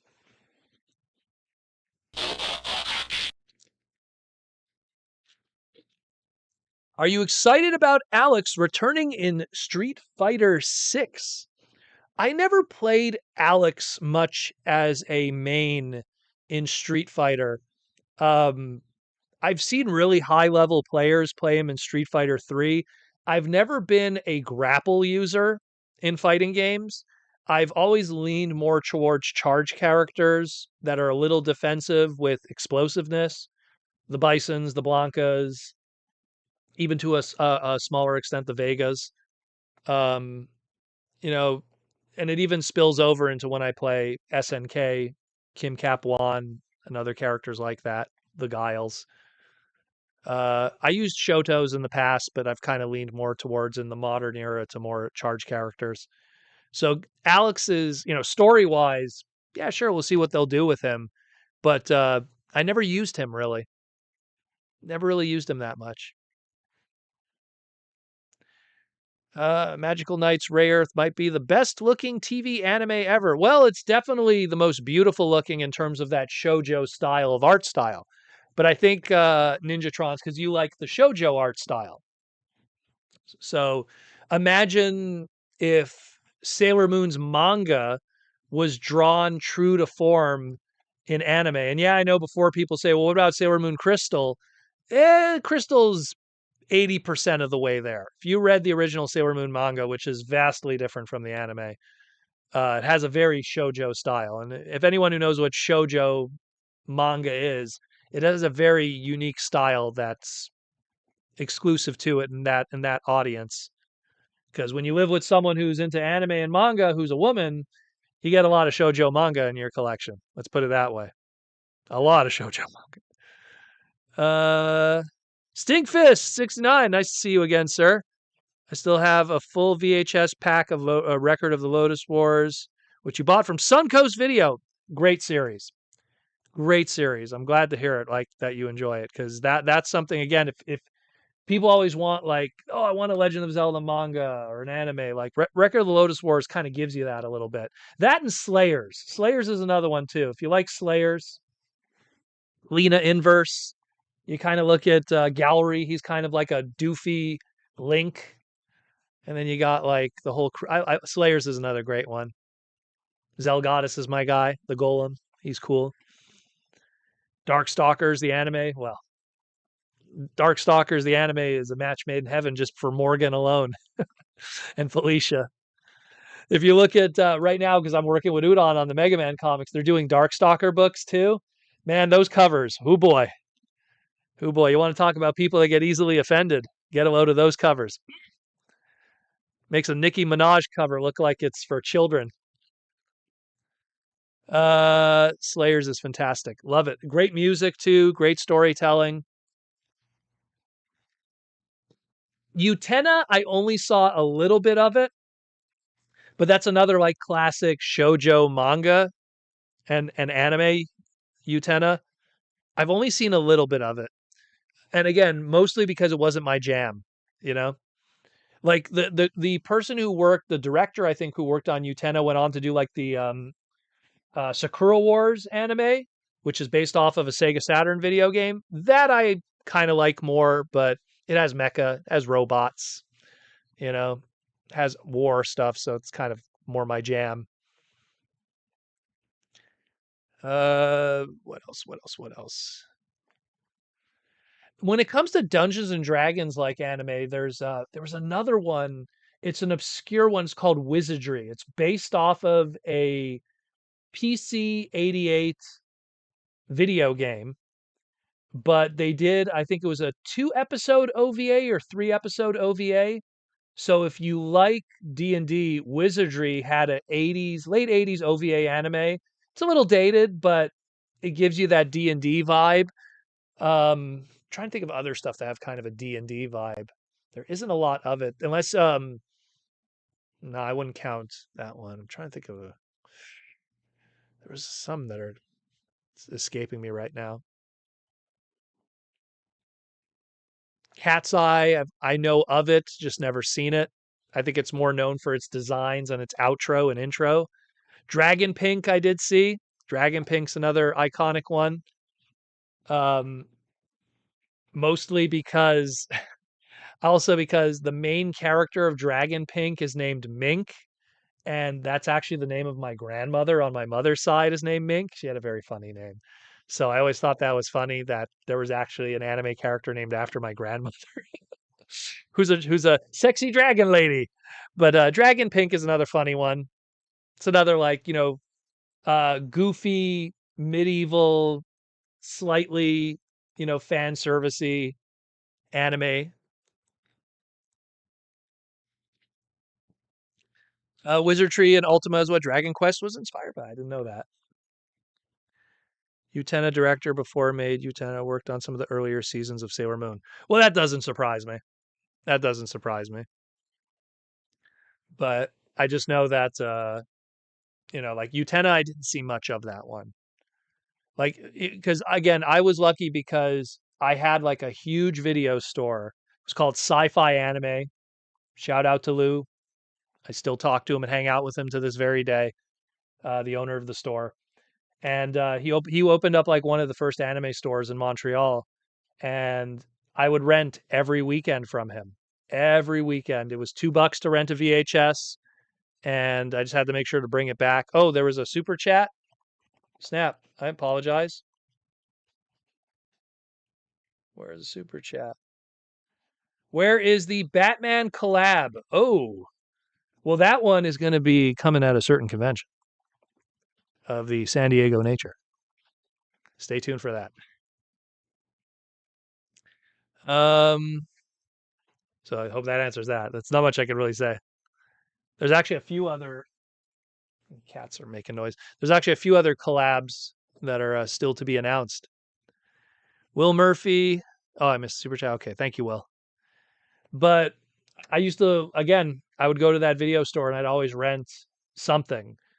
And 99% of the time it was Rama 1/2 because it would be like, oh, here's the latest VHS of Rama 1/2. But once in a while it'd be like, oh, here's this, here's that.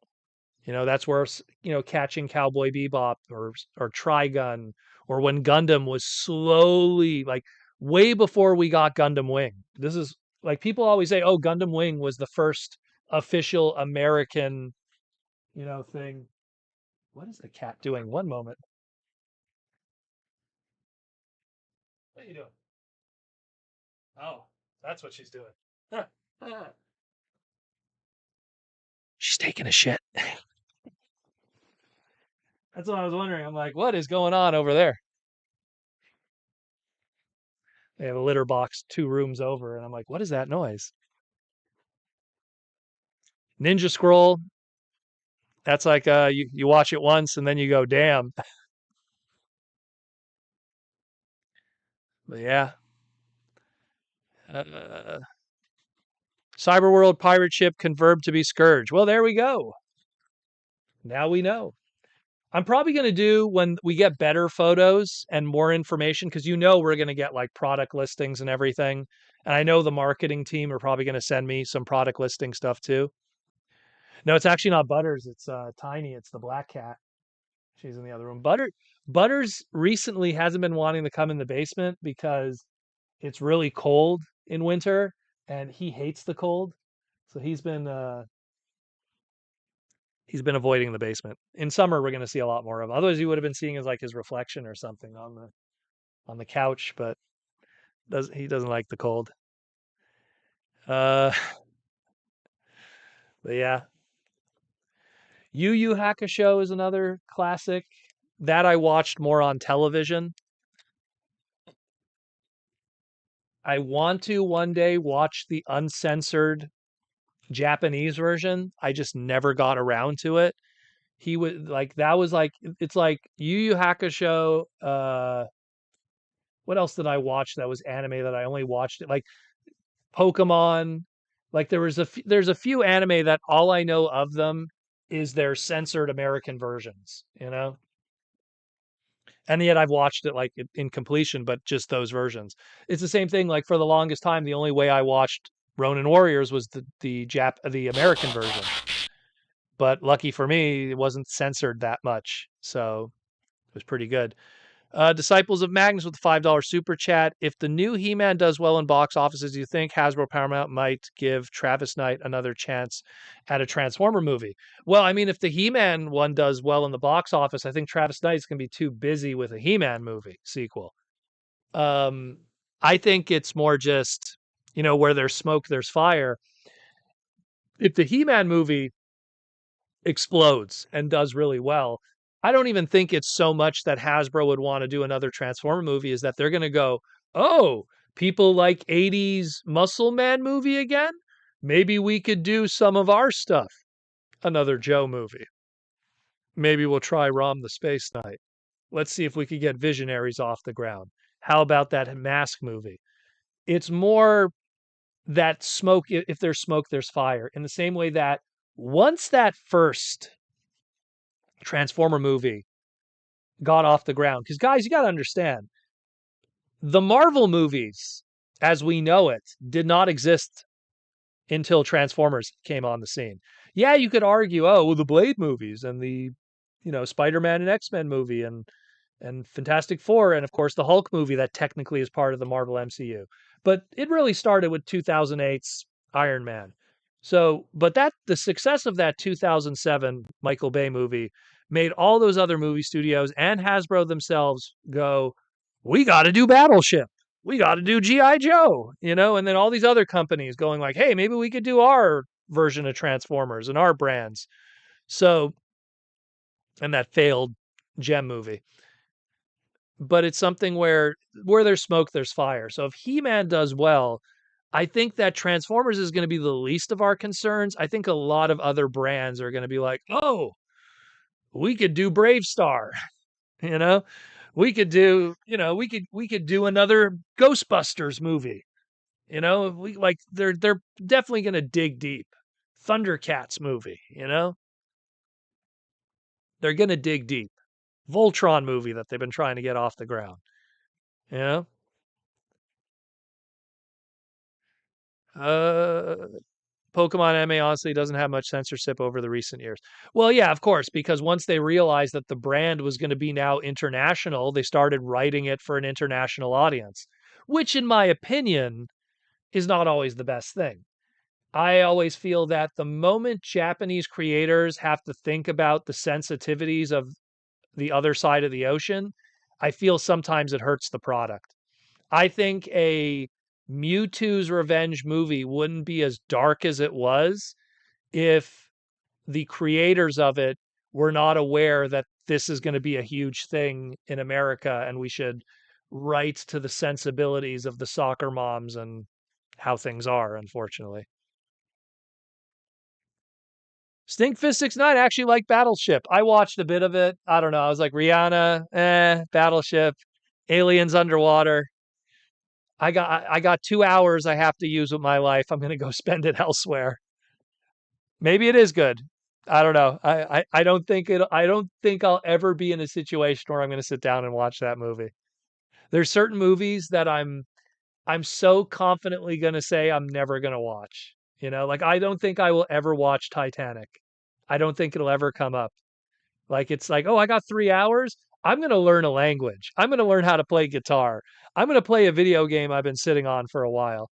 I'm not gonna watch Titanic." I'm big on managing my time and using it wisely, and it's like, there's certain movies that I'm just like, I'm good. I'm good. I think I'm good. I think I could go to the grave not seeing these movies. And Ninjatron says it's fine. So if Ninjatron says it's fine, I trust Dylan's opinion.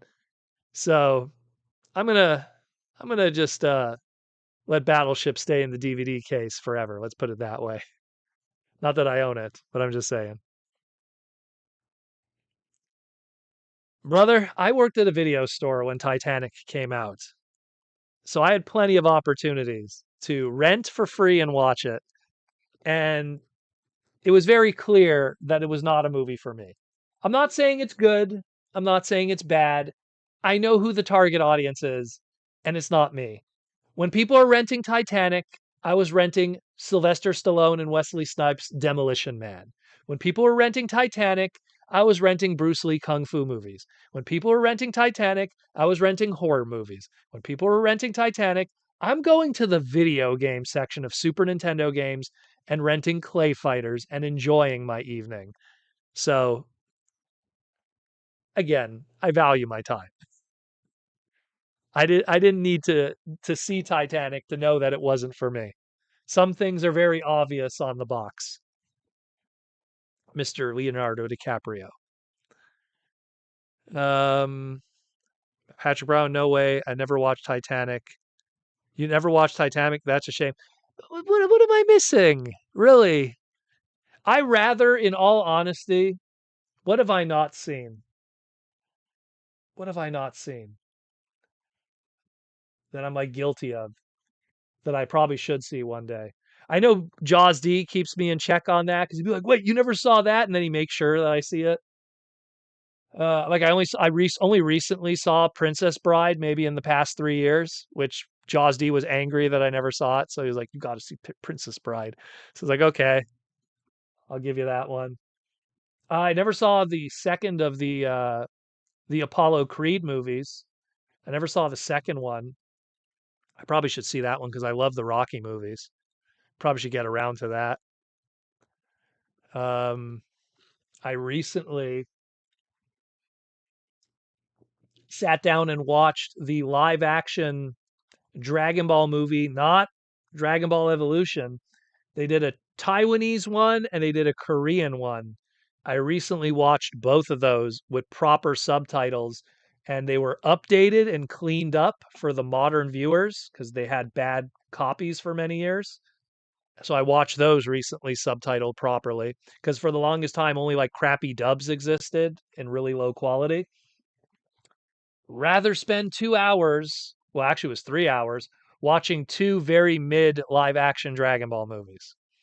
Actually, the Korean one wasn't too bad. The Taiwanese one had Master Roshi proper and the perversions of Master Roshi proper.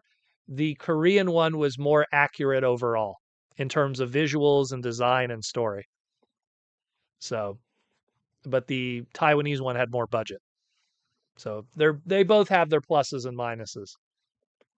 I found the Taiwanese one overall visually was better, but was more of a departure. Inconceivable. What's inconceivable? That I never saw. Titanic. What else did I never see?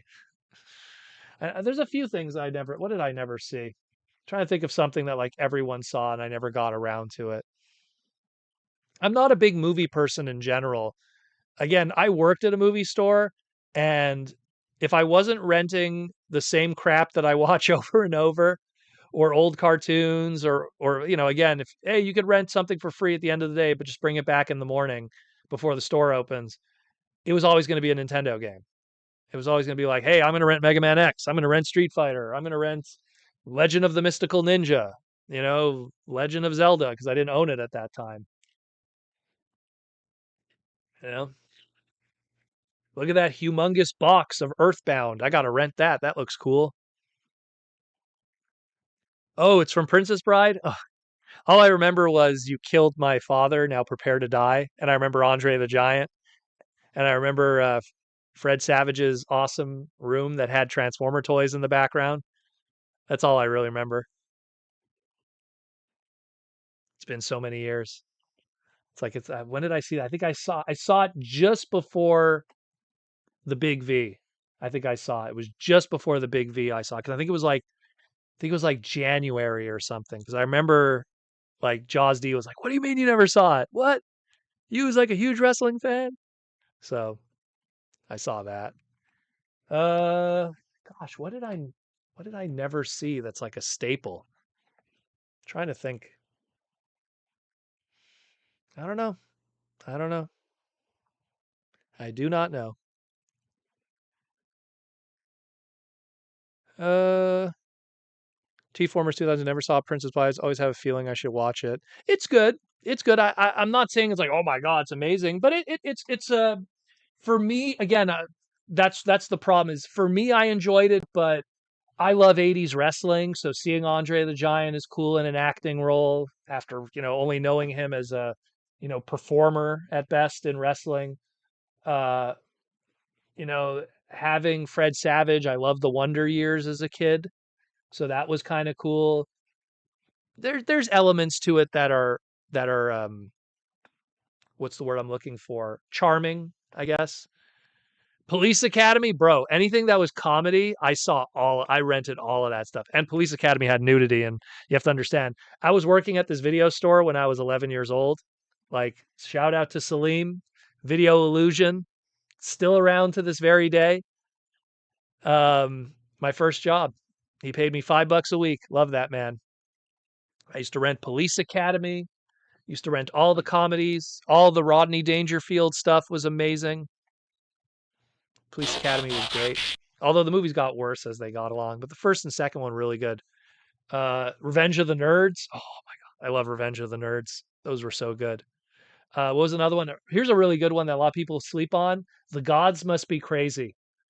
It's a comedy slash docu piece, a little bit in Africa. Really good comedy from the 80s. Hilarious. The vacation movies too. Uh, TFCon Twins with the super chat. Has the GI Joe crossover series been canceled? I don't know what they're doing with that. In all honesty, that's Mister what's his name, head producer, whose name escapes me right now. He sent me 2 tickets, and I didn't get to cash either one of them. God, why am I blanking?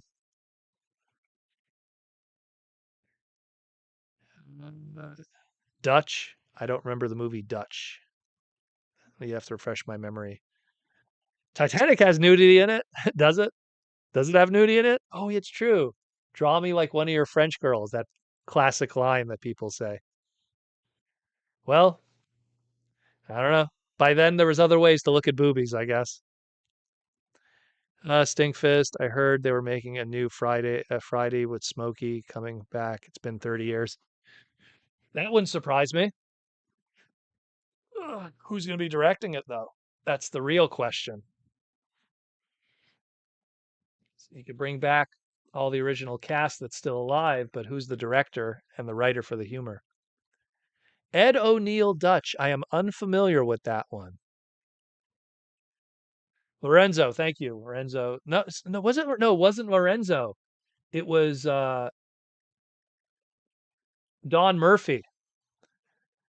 Don Murphy was the one. Thank you, though, Aaron. It was Don Murphy that sent me the tickets. They were on like, oh my god, like I've showed you guys on the live stream. They sent us for the first movie. It was like a gatefold ticket for the Chinese theater, and it's like, here, if you come to it, and then of course, like I'm not, it was 2007. I didn't have the money to fly all the way there, for to go see the movie. And then they sent us a nice lenticular one for Revenge of the Fallen. Same thing, Chinese theater, didn't get to cash it. But it was cool. I got to keep the tickets. So Dutch, never saw that one. What is it? Is it a comedy? Is it an action? What year? What was Dutch? Oh my God, we were already past the 2 hour mark. We've been chilling today. It's true because we started later today. That's why. That's why we're running late. We're running late, but either way, it's good talking about movies, guys. It's good to keep things positive. Thanks for all the love and support, everyone. It's going to be a quieter week. I can tell you this right now for Transformer news. Everything has been more or less revealed for a good chunk. We're just waiting now. Again, I'm going to probably do some segments throughout the week, just updating stuff now that we'll get. Oh, it's kind of like Uncle Buck. I like that movie with Macaulay Culkin. That was a good movie. So I'll probably have segments throughout the week updating stuff when we finally get MSRPs and descriptions of characters and everything. Even me, I don't know what's happening with West Coast Hasbro stuff with Cyberworld, so that's why it's always fascinating to me. But yeah, thank you for all the love and support, everybody. Once again, if you want to support the podcast, Patreon link down there below. Come join us on the podcast, gets you access to the Discord. I don't know what's happening with Discord. I kind of probably should address this now. Discord's going to be doing some craziness supposedly in March. It's still up in the air what's happening with Discord. It might completely crash and burn and disappear. For all my patrons who are part of the Discord, if it all crashes and burns, I will find an alternative. I know I've already been talking with some of my big name friends in the YouTube space that also have their own little micro audiences. So we're going to try to figure out stuff as a plan B. I know Discord's kind of getting crazy right now, but we'll figure it out. But come join the Patreon, name in the end credits, help support the podcast. And we'll have a TFCon exclusive coming up, which Patreon people will be able to get for free if you've been part of the Patreon for more than 2 months. So if you have a Patreon account more than 2 months, you'll get a free exclusive at TFCon, which we will reveal that exclusive the week before TFCon LA. So stay tuned for that. But yeah, otherwise, that's it more or less. Thank you for all the love and support. Thank you, everyone who came in. Thanks for all the super chats, Disciple Magnus, T-Formers, TFCon Twins, and everyone else who super chatted this evening. Thank you for all of that. And again, take care of yourself, your friends, your family, your loved ones. Don't be a negative ninny like all the people that are complaining. Too many complaining, too much unhappiness in the world. Look inward, feel outward, wear a cool jacket, and have a good time. I'm out of here, and as always, roll out. Peace.